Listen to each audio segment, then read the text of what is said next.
अस्सलाम वालेकुम, ये this is Jawad and welcome back to another video. तो आज की इस वीडियो में हम डिस्कस करने जा रहे हैं हमारे पास मैथ्स का 10 क्लास का एनुअल पेपर। एक तो मैं ऑलरेडी आप लोगों के सामने और उसकी एमसीक्यूज़ के सोल्यूशन ये दो वीडियोस हैं, चैनल पे आके वीडियोस टैब में जाके देख लो।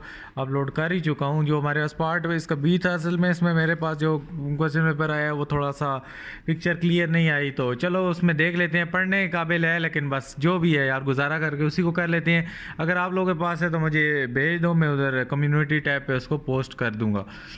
तो वो अब मैंने कहा अब टाइम ज़ाया होगा ऐसे ही दोबारा से वो उसका मैं असल में हार्ड कॉपी नहीं ला सका, तो वो स्कैन की थी लेकिन सही स्कैन नहीं हुई। तो यहाँ पे उसको देख लेते हैं किधर इधर खोला था यार कहीं। अच्छा ये है। तो इसमें थोड़ी बहुत ही चेंजिंग है। मैं ज़रा एक सेकंड क्या काम करते हैं, यहाँ पे मैंने क्वेश्चन ला के रखा था। जो हमारे पास क्वेश्चन पेपर है दूसरे वाला, मैं उसको अपने सामने रख लेता हूँ हार्ड कॉपी को, और आप लोगों के साथ डिस्कस कर लेता हूँ ताकि थोड़ा बहुत आप लोग को इजी हो जाए। क्योंकि आप वो वीडियो देख लेना, मैं ज़रा अपने सामने अगर हार्ड कॉपी रख लूँगा तो कंपैरिजन आसान हो जाएगा। अच्छा अगर हम इसको देखें तो अगेन इसका जो वर्जन नंबर है 11009 है, ऊपर इसके लिखा है। जो वो दूसरा था 11 वो 9008 था आखिर में। तो अगर इसका बात करें तो यहाँ पे रिड्यूस द इक्वेशन, उसमें भी रिड्यूस द इक्वेशन थी। इधर x-5 और 2x माइनस x-4 ओवर 3 को क्वाड्रेटिक फॉर्म में लिखना था, फिर सॉल्व करना था। तो बाय द वे जो भी था इससे कोई फ़र्क नहीं पड़ता। इसके बाद जो अगला क्वेश्चन यहाँ पे आ गया सिंथेटिक डिवीजन वाला आ गया। तो सिंथेटिक डिवीजन वाला हमारा इधर है x+1 x-2 are the factor of.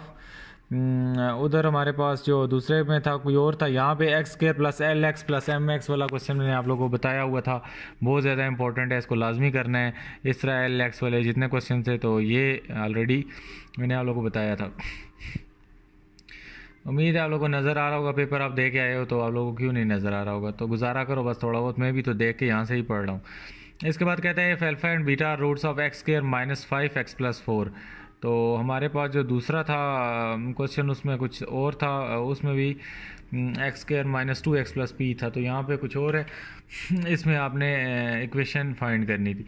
इसके बाद रेडिकल इक्वेशन वाला आ गया है जो 2√3x+4 plus 3x minus 4 equal to 0। तो वहाँ पे जो रेडिकल इक्वेशन वाला आया था वो हमारे पास जी वो √x minus 3 plus 5 equal to x था। इसके बाद हमारे पास जो थर्ड नंबर आता है, थर्ड नंबर में if x over p is equal to y over q then show that. तो इधर उधर भी इसी टाइप का क्वेश्चन था। यहाँ पे 2xy plus 3pq divide by 2xy minus 3pq equal to 2x² plus 3p² 2x² minus 3p²। तो ये था हमारे पास। इसके बाद यहाँ पे एक था p इज इक्वल टू 1 2 3 1 3 5 7 और q इज इक्वल टू 2 4 6 8। इसमें p q का रिलेशन फाइंड करना था, इसी तरह उधर a b का रिलेशन फाइंड करना था। इसके बाद हमारे पास पार्शियल फ्रैक्शन वाला आ गया है, वहाँ पे x² माइनस 2 वाला कोई क्वेश्चन स्टार्ट होता था, यहाँ पे x माइनस 7 वाला ये क्वेश्चन था। इसके बाद हमारे पास जो डी मॉर्गन लॉ या सेट्स वगैरह में से क्वेश्चन आप लोग को ये मैंने इंपॉर्टेंट बताए भी थे, उन्हीं में से आया है जो कि हमारे पास है a union b intersection c और equal to a union b intersection a union c। तो थोड़ा बहुत उससे ही चेंज ही आया है। उसके बाद हमारे पास मज़ीद ये अभी देख लो, यहाँ पे इसका स्क्रीनशॉट यहाँ तक ले लो, मैं इसको नीचे कर रहा हूँ। इसके बाद यहाँ पे अगर हम देखें तो A union B complement equal to A complement intersection B complement, इसको बराबर करना था। बहुत ज़्यादा क्रॉस में ये दोनों इजी क्वेश्चन थे, तो उम्मीद है ये आप लोगों ने लाजमी किए होंगे। इसके बाद ये कोई आया है if terminal ray of theta is in first quadrant and cos theta equal to 2 और 3 then find the remaining trigonometric ratio of theta. तो ये कोई नया क्वेश्चन ही आ गया था। इसके बाद हार्मोनिक मीन आया था, उधर अर्थमेटिक मीन आ गया, यहाँ पे हार्मोनिक। तो आप लोगों को कहा था हार्मोनिक ज्योमेट्रिक ये तीनों करने हैं आपने। इसके बाद again resolve into partial fraction वाला एक और क्वेश्चन आ गया था जो कि यहाँ पे 3x+1 over x minus 1 into x² + 1 वाला है। इसके बाद हमारे पास कोई थ्योरम सा आ गया, prove that the perpendicular from the centre of circle on the chord bisected. तो ये दोनों में हमारे पास सेम आया है, उधर भी 7 में यही क्वेश्चन है, इधर भी 7 में यही क्वेश्चन है। इसके बाद हमने इसमें if the length of chord A B of a circle is 12 centimetre and its distance from the centre is 8 centimetre then find the length of the diameter A C. तो ये हमारे नीचे 12 दी हुई है, ऊपर अंदर ये 8 दी हुई है और हमने ए सी की ये निकालनी है। तो यहाँ तक उम्मीद है आप लोग को ये क्लियर हो गया होगा। और हम अगले पे जाते हैं, अगले पार्ट पे इसके। अच्छा, अगला पार्ट इसका ये है हमारे पास, इसको इतना जूम कर लेते हैं, बहुत है। 2 tangent drawn from the circle from the point outside are in equal from length. ये कोई थ्योरम आ गया था। इसके बाद the radii of 2 intersecting circle are 15 centimetre and 10 centimetre if length of their common chord is 10 centimetre find the distance A B between their centre. तो distance निकालना था। इसके बाद in any triangle A B C M A B equal to 10 centimetre, B C equal to 8 centimetre and A C equal to 7 centimetre. तो projection हमने निकालनी थी। इसी तरह construct the radius 4 centimetre, draw 2 tangents. तो ये आपने करना था। इसके बाद अगर लॉन्ग में आए तो हमें कॉम्पिनेंडो डिविडेंडो के क्वेश्चन आ गए थे जी। कॉम्पिनेंडो डिविडेंडो वाला 8y/z वाला इधर आया है और उधर 14a/b वाला आया था। इसी तरह आप लोगों के पास ये स्टैंडर्ड डेविएशन का क्वेश्चन आ गया था, तो उधर भी हमारे पास तकरीबन इसी टाइप का क्वेश्चन था।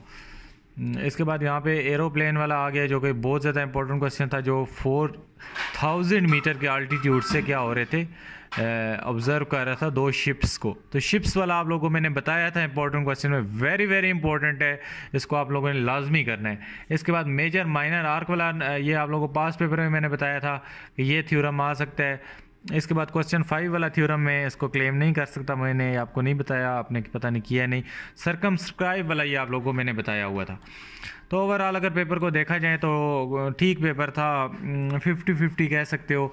लेकिन अभी आप देख सकते हो फेडरल बोर्ड इंपॉर्टेंट क्वेश्चन से बाहर आता जा रहा है और मिक्स करके कुछ भी उठा के दे देता है।